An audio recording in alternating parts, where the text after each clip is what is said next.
Hello student, I welcome you in the new class of Social Science, class 9th.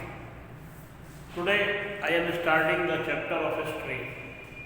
It is the last chapter of your syllabus. The chapter name is Nazism and the rise of Hitler. Nazism, what was the philosophy behind the Nazism and how the Adolf Hitler came into power and how was he responsible to begin the Second World War. In this chapter we will study about the effect of First World War on the Europe, Weimar Republic. Hitler came into the power and beginning of Second World War. Now I am starting the chapter. ये जो chapter की शुरुआत होती है उसमें एक story है। एक 11 ईयर्स ओल्ड बॉय है हेलमुट, जर्मनी का रहने वाला। शाम को वो अपने मम्मी और पापा के बीच कोई गंभीर डिस्कशन सुनता है। उसके पापा कह रहे होते हैं, वो डॉक्टर है, एक फिजिशियन है, कि अब टाइम आ गया है कि कलेक्टिवली सुसाइड कर लिया जाए या फिर मैं अकेला सुसाइड कर लूँ। ठीक है जी। नेक्स्ट डे वो लोग गुड में जाते हैं और वहाँ पे अपनी लास्ट हैप्पी डे स्पेंड करते हैं, चिल्ड्रंस सॉन्ग गाते हैं और उसके बाद अपने ऑफिस में हेलमुट के फादर हैं वो सुसाइड कर लेते हैं। अपने पर्सनल रिवॉल्वर से खुद को शूट कर लेते हैं। तो ये क्या था? आपने शायद सुना हो हिटलर। हिटलर का नाम आपने सुना होगा। वो तो बहुत हिटलर है, जो आदमी स्ट्रिक्ट होता है वो तो बड़ा हिटलर है। ये हिटलर कौन था? Adolf Hitler was the dictator of Germany. ये बात मैं आपको बता रहा हूं 1945 की।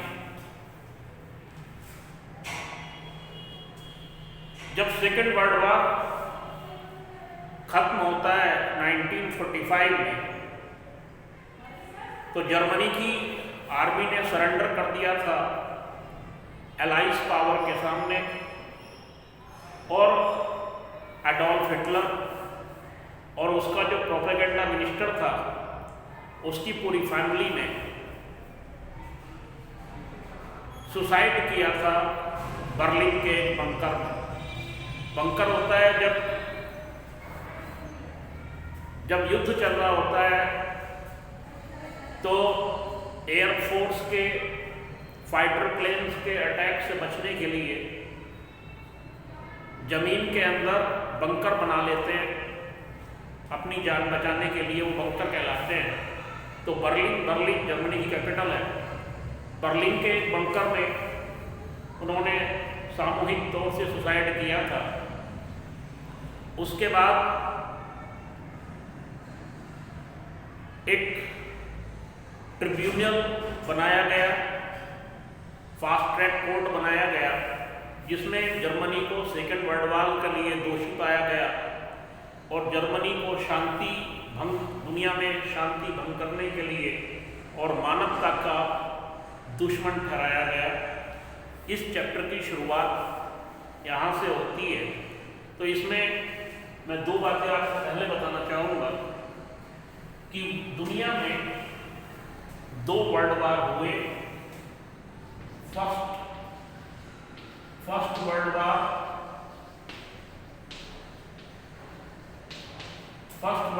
हुआ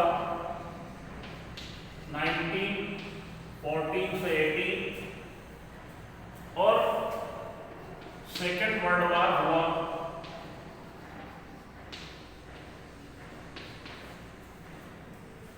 1939 से 1945 तक। उसका नाम है वर्ल्ड वॉर। सुनकर के ऐसा लगता है कि शायद सारी दुनिया के देश आपस में लड़े होंगे, लेकिन ऐसा नहीं था। ये केवल यूरोप के देश थे जो एक दूसरे पे कब्जा जमाने के लिए, एक दूसरे के जमीनों को हड़पने के लिए और ज़्यादा से ज़्यादा देशों पे कब्जा करने के लिए ये युद्ध हुआ था। तो फर्स्ट वर्ल्ड वॉर में भी और सेकंड वर्ल्ड वॉर में भी दो गुट थे जिसमें केवल और केवल यूरोप के देश थे। तो एक गुट का नाम था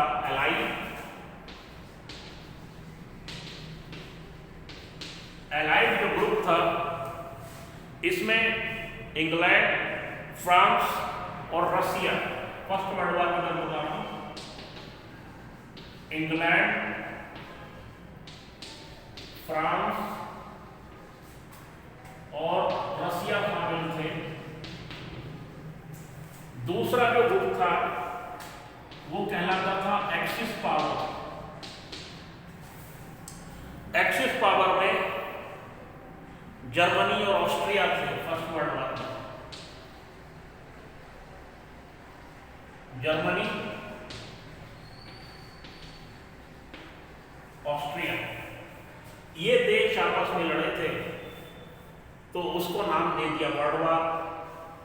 फर्स्ट वर्ल्ड वॉर में भी जर्मनी हारा था और सेकेंड वर्ल्ड वॉर में भी जर्मनी हारा था।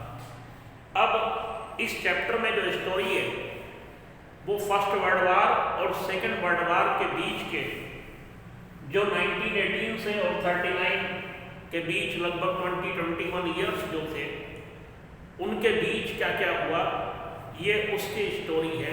खासतौर से जर्मनी में क्या क्या हुआ 21 ईयर्स, यानी कि 1919 से 1939 तक जो 20 ईयर्स हैं उनके बीच जो हुआ। तो फर्स्ट वर्ल्ड वॉर में जो एलाइड पावर थी वो इंग्लैंड, फ्रांस, रसिया एक गुट में थे और जर्मनी और ऑस्ट्रिया दूसरे गुट में थे। इन दोनों देशों ने एक दूसरे की सेनाओं पर अटैक किए थे, ठीक है जी। और इस उम्मीद में शुरू हुआ था युद्ध के बहुत जल्दी समाप्त कर देंगे, हम तो बहुत पावरफुल हैं और दूसरे देशों पे कब्जा कर लेंगे, इस उम्मीद से युद्ध हुआ था। सेकेंड वर्ल्ड वॉर जो था वो 1939 से 1945 तक चला। तो इसमें जो एलाइड पावर थी वो थे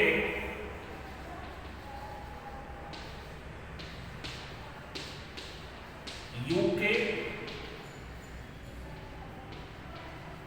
फ्रांस और उसके बाद इसमें यूएसएसआर और यूएसए जुड़ गए थे।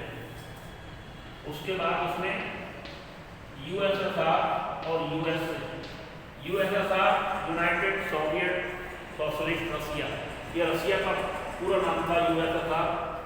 एलाइड पावर में शुरू में तो यूके और फ्रांस थे, उसके बाद 1941 में ज्वाइन किया था उस युद्ध में यूएसएसआर यूएसए ने। और एक्सिस पावर कौन थे? एक्सिस में थे वही जर्मनी, इटली और जापान।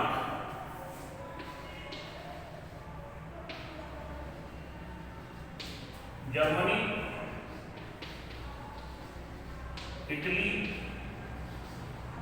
जापान, ये देश आपस में लड़े थे सेकेंड वर्ल्ड वॉर में और ये देश आपस में लड़े थे फर्स्ट वर्ल्ड वॉर में, ठीक है। तो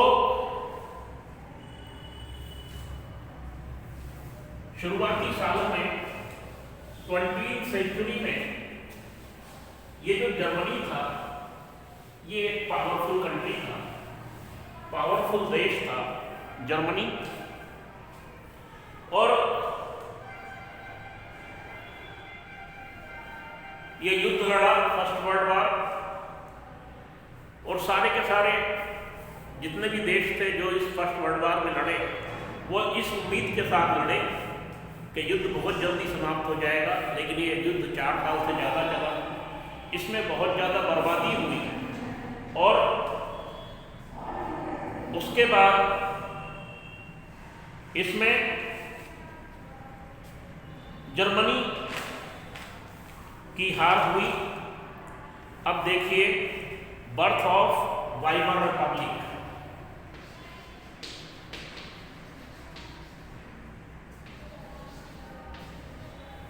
बर्थ ऑफ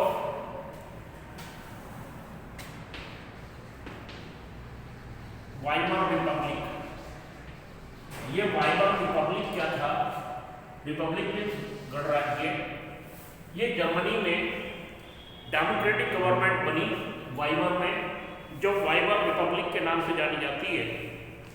तो हुआ क्या था कि फर्स्ट वर्ल्ड वॉर में जब जर्मनी हार गया था, imperial Germany, first world war तक यहाँ पे राजा का शासन था, और उसमें एम्परर ने, उस फर्स्ट वर्ल्ड वॉर में हारने के बाद एम्परर ने अपना पद छोड़ दिया। तो जो पार्लियामेंट्री पार्टीज थी, जो डेमोक्रेसी देश के अंदर लाना चाहते थे, उनको ये मौका मिला कि वो देश के अंदर डेमोक्रेसी लाएं। तो वाइमर में उन्होंने एक असेंबली स्थापित की। वाइमर एक प्लेस है, शहर है, ठीक है जी। डेमोक्रेटिक कॉन्स्टिट्यूशन के अकॉर्डिंग एक सरकार बनाई जिसको वाइमर रिपब्लिक के नाम से जाना जाता है। एक फेडरल स्ट्रक्चर था, और जर्मन पार्लियामेंट में जो मेंबर थे वो इलेक्टेड मेंबर थे यूनिवर्सल अडल्ट फ्रेंचाइज के नाम, यानी कि जर्मनी में सारे लोगों को वोटिंग राइट मिल गया था, वयस्क मताधिकार, जिसमें महिलाएं भी शामिल थी। ये खास बात थी कि जर्मनी में उस टाइम महिलाओं को भी वोटिंग राइट मिल गए थे, और यहाँ पे एक पार्लियामेंट्री फॉर्म ऑफ गवर्नमेंट बना दी थी, ठीक है जी। अब हुआ ये कि जो वाइमर रिपब्लिक बना, जो डेमोक्रेटिक गवर्नमेंट बनी, तो 1918 में जब युद्ध खत्म हुआ और जर्मनी हार गया, तो वर्साइल में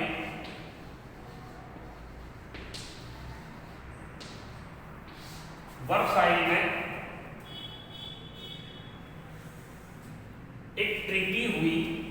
वर्साइल ये प्लेस का नाम है, शहर का नाम है। ट्रीटी कहते हैं संधि। जब दो देशों के बीच, दो या दो से ज़्यादा देशों के बीच युद्ध समाप्त होता है और उनके बीच जब संधि होती है, कंप्रोमाइज होता है, तो वो ट्रीटी कहलाती है। तो वर्साइल की ट्रीटी हुई जिसमें एलाइज जो पावर थे उन्होंने हार्श और ह्यूमिलेटिंग ट्रीटी की। ह्यूमिलेटिंग मतलब अपमानित करने वाली, जिसमें जर्मनी के स्वाभिमान को तहस नहस कर दिया। जर्मनी के साथ ह्यूमिलेटिंग शांति संधि की। और तो उस ट्रीटी में क्या क्या खास बातें थी वो देखिएगा कि जर्मनी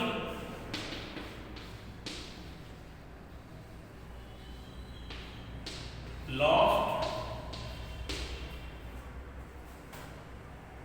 ओवरसीज कॉलोनी।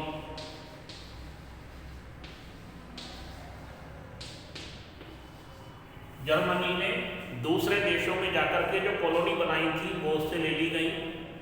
जैसे इंग्लैंड ने इंडिया में आकर के कॉलोनी बनाई थी, दूसरे देशों में यूरोप के देश, उन दिनों उनके अंदर एक होड़ लगी हुई थी दूसरे देशों में जाकर के कॉलोनी बनाने की और वहाँ से रिसोर्सेज कलेक्ट करने की और वहाँ से पैसा लूटने की।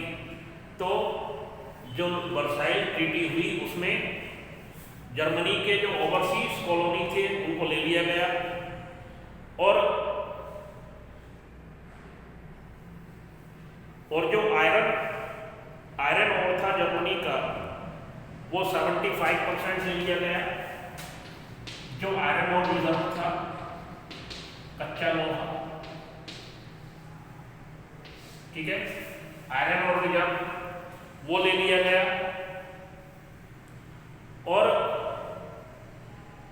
फ्रांस, पोलैंड और डेनमार्क, लिथुआनिया, इन देशों ने उसकी कोल माइंस पे भी कब्जा कर लिया। आयरन और के अलावा उसकी कोल माइंस पे भी कब्जा कर लिया, ठीक है जी। और युद्ध के लिए पूरी तरीके से जर्मनी को जिम्मेदार ठहराया गया और जर्मनी को कंपनसेशन अमाउंट 6 बिलियन लीबर, नेक्स्ट पॉइंट है, कंपनसेशन का मतलब होता है युद्ध में जो क्षति हुई, जो पैसे का नुकसान हुआ, उसकी भरपाई करना, कहते हैं हर्जाना। तो कंपनसेशन 6 बिलियन लीबर रखा गया, जो कि जर्मनी को चुकाना था। 6 बिलियन लीबर रखा गया जो जर्मनी को चुकाना था।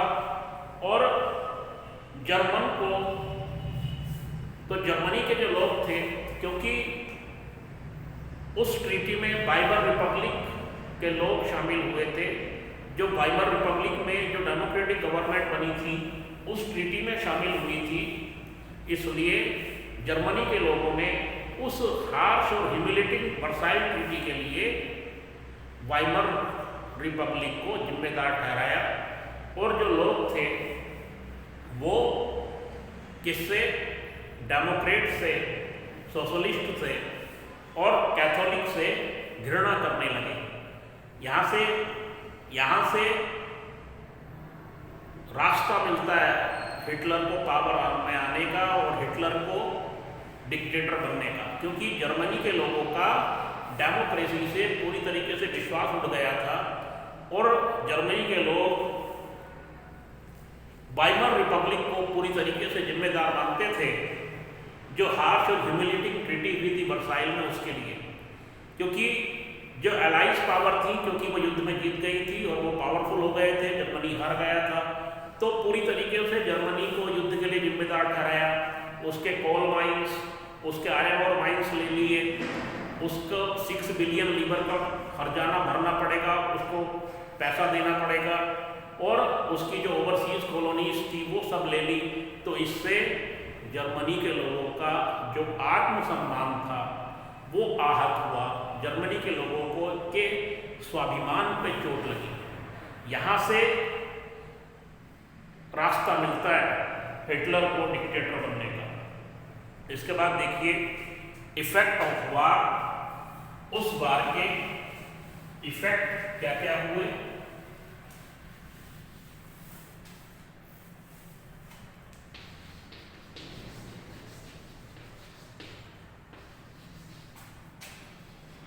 इफेक्ट ऑफ वार, तो वार के इफेक्ट ये हुए कि युद्ध तो डिवास्टेटिंग होता है, डिवास्टेटिंग मीन्स विध्वंसकारी, इसमें केवल विध्वंस ही विध्वंस होता है, गेन कुछ नहीं होता, ठीक है जी। जो यूरोप कंटिनेंट था उस पे साइकोलॉजिकली और फाइनेंशियली पूरे यूरोप पे, पूरे कंटिनेंट पे उस फर्स्ट वर्ल्ड वॉर का प्रभाव पड़ा। और यूरोप जो दूसरे देशों को कर्जा देता था, अब वो कर्ज लेने लगा, वो कर्ज में डूब गया। यूरोप जैसा कंटिनेंट जो पावरफुल था, जो रिच था, वो कर्ज में डूब गया, वो अब कर्जदार बन गया, ठीक है जी। और वाइमर रिपब्लिक को वो सारा कर्जा चुकाना पड़ा, जिसकी वजह से जर्मनी के एक नेशनल ह्यूमिलिएशन फील हुआ पूरे देश के लोगों को, कि जर्मनी के लोगों पर फाइनेंशियली उन पे क्रिपल्ड हुआ, उन पे बोझ पड़ा, क्योंकि कर्जा चुकाना था। इस तरीके से लोगों ने वाइमर रिपब्लिक को सपोर्ट करना बंद कर दिया। खासतौर से जो वाइमर रिपब्लिक को सपोर्ट करने वाले लोग थे वो डेमोक्रेट थे, सोशलिस्ट थे और कैथोलिक थे। तो वाइमर रिपब्लिक को जर्मनी के लोग नवंबर क्रिमिनल कहने लगे। नवंबर क्रिमिनल्स, यानी कि जर्मनी के लोगों को डेमोक्रेट से, डेमोक्रेसी फॉर्म ऑफ गवर्नमेंट से इतनी घृणा हो गई थी, इतना हेट हो गया था कि वो वाइमर रिपब्लिक को नवंबर क्रिमिनल के नाम से पुकारते थे। Now remaining part of this chapter in the next video. Thank you.